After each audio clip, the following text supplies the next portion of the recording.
هلندی، تو ایران ما چه غلطی میکنی؟ اینجا خارگه، اینجا وطن مانه.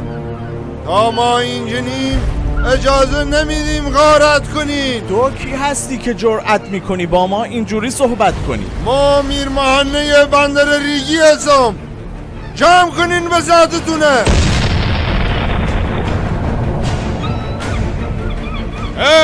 هی انگلیسی، ایران ما چه غلطی میکنی؟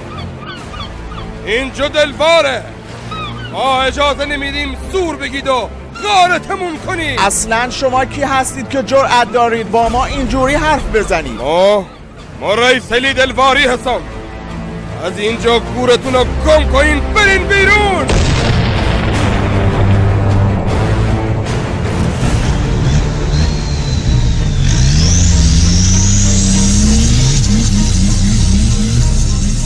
هی آمریکایی، تو خلیج فارس داری چه غلطی میکنی؟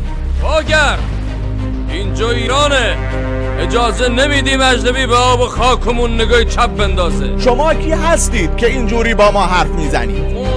نادر مهدویم، بیجم بزن، ماشاءالله بزن، نابودش کن.